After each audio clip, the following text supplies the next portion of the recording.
नमस्कार दोस्तों। है किस कंपनी की आयुर्वेदिक दवाइयाँ खरीदें, उसे बहुत लोग देख रहे हैं और कई सारी क्वेरीज आ रही है, बार-बार क्वेश्चंस आ रहे हैं कि किस कंपनी की दवाइयाँ लें, इस कंपनी की दवाइयाँ अच्छी है या इस कंपनी की दवाइयाँ अच्छी है।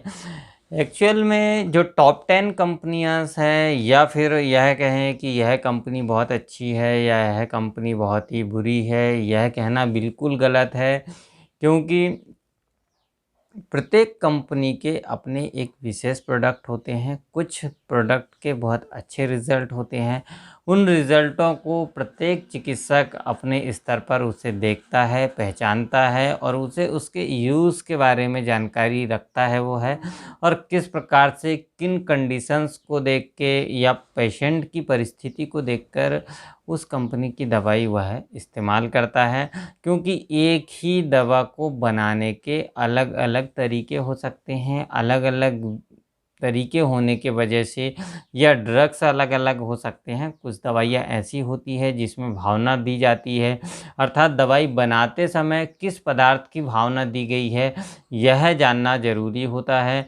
अब यह भी हमने पहले बताया था कि लोग साधारण में जाते हैं और मेडिकल में जाकर दवाइयाँ ले लेते हैं और कहते हैं कि हमें फला दवा चाहिए या च्यवनप्राश चाहिए या हमें दसमूलारिष्ट चाहिए या दवाइयों के नाम उन्हें पता हो जाते हैं। पर किस बट्टी को बनाने में या किस रसौषधि के बनाने में किस दवा का उसमें भावना दी गई है और उसके लाभ किस प्रकार से होंगे। कुछ दवाइयाँ ऐसी है जिसमें कि यदि शीतवीर्य द्रव्य की भावना दी गई है तो वह अलग कार्य करते हैं या फिर शीत की तरह कार्य करते हैं। उष्ण द्रव्यों की भावना दी गई है तो वह उष्णता की ओर कार्य करते हैं, गर्म करने लगती है दवाइयाँ। इस प्रकार की समस्याएं जो होती है वह सभी बातों को देखते हुए चिकित्सक अपने मनोविवेक के अनुसार या अपने जो नॉलेज है उसके अनुसार आपको दवाइयाँ देते हैं। इसलिए यह कहना कि इस कंपनी की दवा बेकार है या इस कंपनी की दवा बहुत अच्छी है, यह उचित नहीं है। लोग कई बार बोलते हैं कि यह टॉप 10 कंपनी में सबसे बड़ी कंपनी है तो बहुत अच्छी दवा है, यह कहना भी उचित नहीं है। क्योंकि उस कंपनी की उस दवा में किस चीज़ की भावना दी गई है, उन्होंने किस रेफ़रेंस के अनुसार उस दवा को बनाया है, वह किस लिए काम करेगी, यह सब जानने के लिए चिकित्सक का परामर्श बहुत आवश्यक होता है। हम यह नहीं कह रहे हैं कि आपको किसी विशेष चिकित्सक से या फिर हमसे ही आप सलाह लें।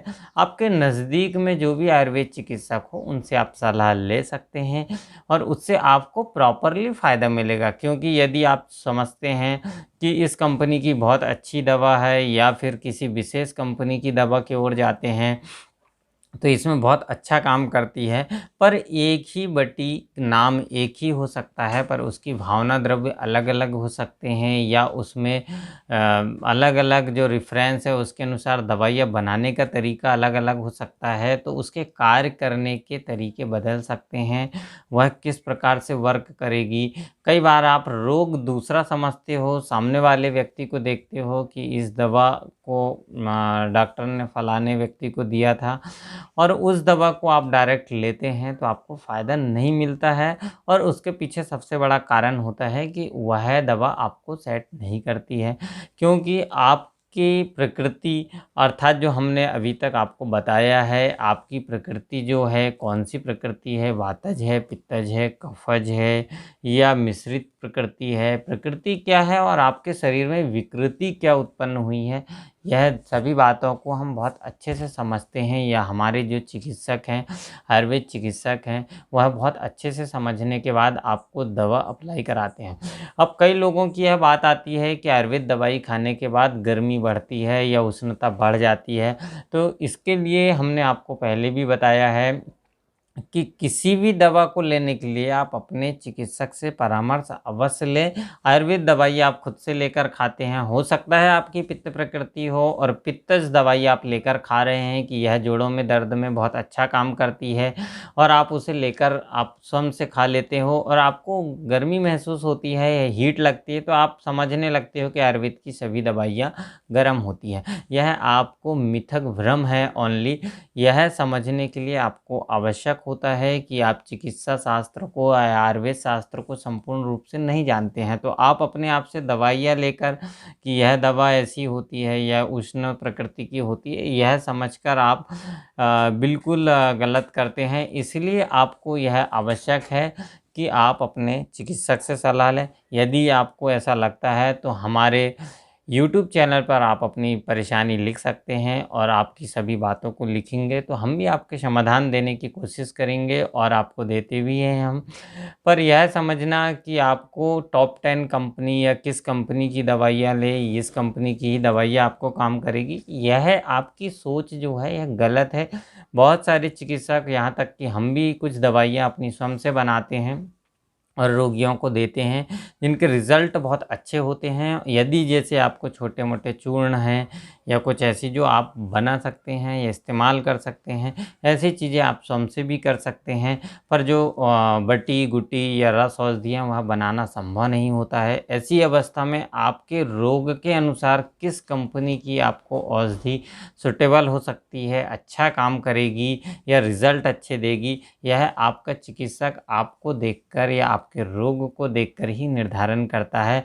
इसीलिए यह कहना कि बहुत अच्छी दवा है इस कंपनी की, हमें काम नहीं की या क्यों नहीं की, यह सब क्वेरीज़ गलत होती है। इसलिए हमने सोचा कि आपसे इस विषय में चर्चा करना ज़रूरी है कि आप इस भ्रम में बिल्कुल ना रहें। अपने चिकित्सक से एक बार सलाह अवश्य लें आप। फिर भी यदि आपको लगता है कि किस कंपनी की दवा लें, तो हम फिर भी यदि आपके जो प्रश्न आते हैं उसके अनुसार आपको यह देंगे। पर हम सभी कंपनी को अच्छा मानते हैं, सभी कंपनियां बहुत अच्छा काम कर रही है अपनी जगह में। प्रत्येक कंपनी की कुछ दवाइयाँ बहुत अच्छी होती हैं जो रिज़ल्ट देती ही देती है। तो यह कहना कि किस कंपनी की दवा बहुत अच्छी है, सभी कंपनियां अच्छी होती है और अपने जगह पे कार्य करती है। हम किसी कंपनी को प्रमोट नहीं करते हैं या हमारे पुराने वीडियो के ज़रिए भी हम किसी कंपनी को प्रमोट नहीं करते हैं। सिर्फ़ और सिर्फ़ आपके लिए जो बेटर हो सकता है वह देने की कोशिश करते हैं। आज के लिए इतना ही। नमस्कार।